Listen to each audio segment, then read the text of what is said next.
Deus carrega os nossos temores, a nossa insegurança, traz alívios em momentos que não pensamos ter nenhuma alegria, e de repente nós voltamos a rir novamente, e de repente nós encontramos a graça de Deus na nossa história. Ele refrigera a nossa alma, Ele joga uma água fresca sobre nós, faz uma brisa suave penetrar em nossa vida, faz uma luz invadir nesse baú mofado, cheio de mofo na sua história, cheio de fungo. Deus é assim, Ele é o seu pastor.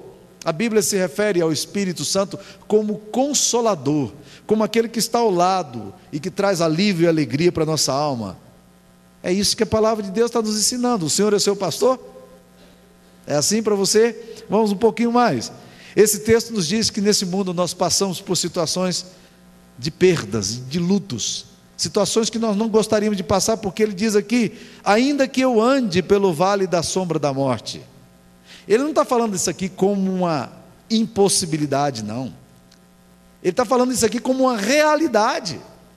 Ainda que eu ande, porque há momentos em que nós vamos ter que atravessar o vale da sombra da morte. Há momentos em que nós vamos experimentar perdas. Há momentos em que nós vamos sentir muito solitários. Há momentos que a gente vai achar que não tem consolo para as nossas lágrimas. Há momentos em que a gente olha e nós só vemos um vale de ossos secos diante de nós. Há momentos de perdas, de pessoas que a gente ama.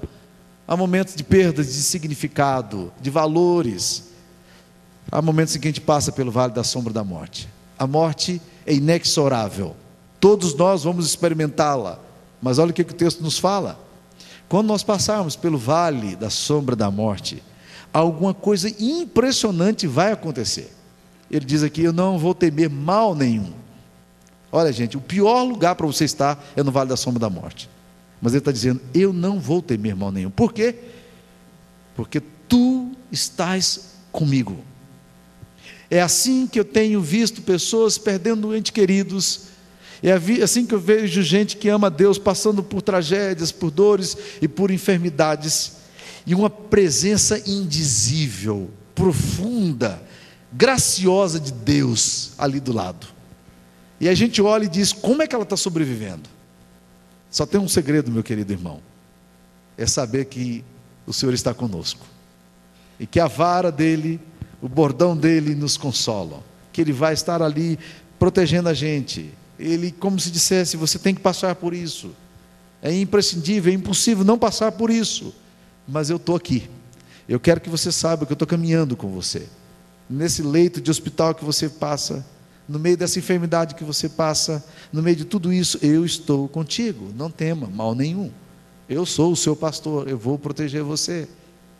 Você sabe disso? Você tem um bom pastor?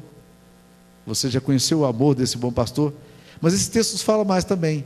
Esse texto nos fala, olha no versículo 5: preparas-me uma mesa na presença dos meus adversários. Esse texto nos fala que nessa vida a gente vai ter muita oposição, que muita gente vai se levantar como adversário contra a gente, e que muitas vezes você vai estar na presença de adversários, gente que de alguma forma se opôs a você. Você não sabe de onde ela vem, nem por que vem. É um mundo cheio de trevas, de traição, dominados pelo pânico, caracterizados pela morte. Esse texto nos fala de um realismo brutal, de um mundo de trevas, um mundo caído. Fala de adversários. Você já teve ou tem adversários? Há pessoas que perseguem você, acusam você, caluniam.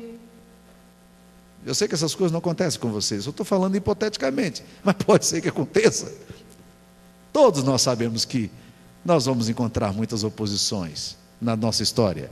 Mas olha o que o texto nos fala: que Deus vai fazer o quê? Ele vai ungir a cabeça com óleo. Ele vai pegar na nossa cabeça, vai derramar a graça dele. E no meio dos adversários, Ele vai preparar uma mesa. O cálice seu vai transbordar. E eu acho interessante essa figura: preparas-me uma mesa na presença dos meus adversários, porque é como se Deus dissesse: eu vou te honrar diante daqueles que falam mal, com maledicência se levantam contra você, aqueles que perseguem você. Eu vou honrar você, a honra é minha, eu vou dar. Por quê? Porque Ele diz: eu vou preparar uma mesa na presença dos meus adversários. Deus vai estar ali preparando essa mesa para nós.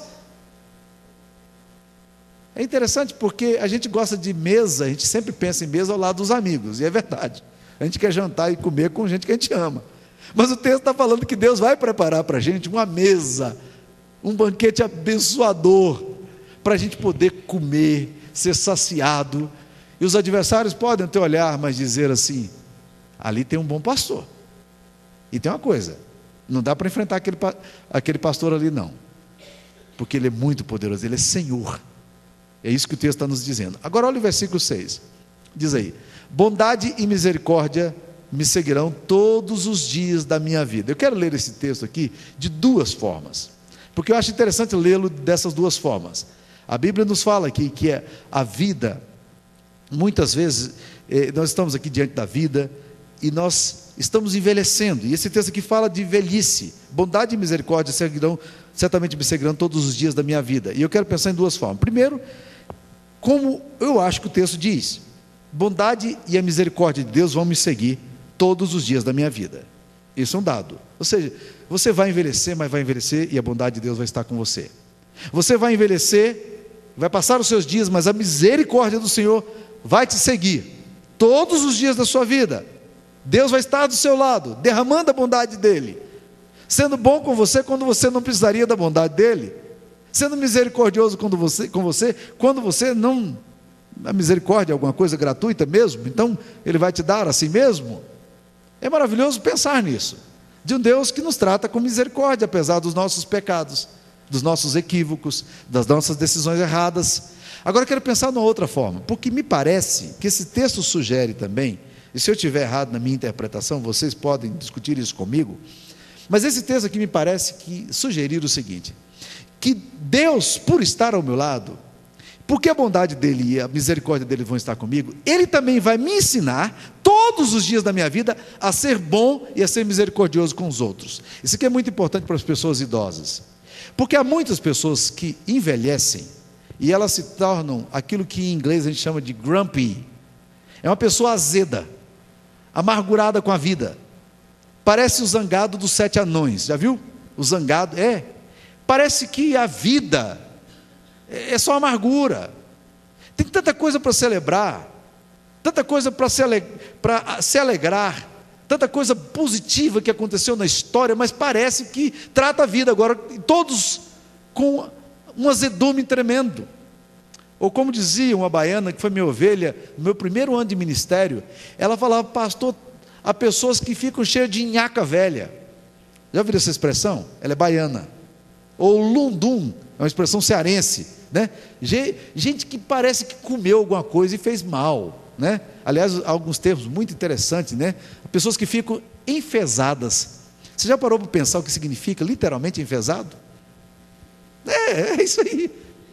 É complicado quando a gente vive a vida e envelhece desse jeito. Por que nós temos que envelhecer assim? O texto está nos dizendo que a bondade e a misericórdia de Deus vão me seguir todos os dias da minha vida. Meu querido, envelheça, mas envelheça com graça no seu coração. Os moços vão continuar fazendo barulho, porque é próprio deles a alegria. As crianças vão continuar correndo, mas é próprio deles isso. Agora, meus amados irmãos, o que não dá é a gente tendo um pastor desse envelhecer mal-humorado e zangado com a vida. Não dá. E não é promessa de Deus isso aqui para nós. Qual é a promessa de Deus? Bondade e misericórdia me seguirão todos os dias da minha vida. Eu vou envelhecer com a presença de Deus e a bondade dEle sobre mim, e a bondade dEle em mim, revelando-se a outro, a misericórdia dEle em mim, revelando-se a outros. Pense nisso. Faz sentido isso que eu estou falando? Parece-me que sim. Não dá para envelhecer mal-humorado. Fica só. Pessoas quando ficam idosas e ficam mal-humoradas, ninguém aguenta. Aí fica sozinho, aí começa a reclamar porque não tem ninguém. Mas quando alguém vai conversar, só leva pancada, aí não aguenta, ninguém aguenta. Não é assim? Então, aproprie-se dessa verdade, porque esse texto aqui é para quem envelhece, né? O seu Jorge disse que, quando fez 90 anos, que ele disse que morria de medo de ficar velho, né, seu Jorge? 90 anos, disse que morria de medo de ficar velho, né? Mas é assim mesmo. Velho nesse sentido, gente, não dá mesmo. Não dá mesmo. A gente tem que aprender a envelhecer com a graça de Deus, com a alegria de Deus, com a bênção do Espírito Santo sobre nós.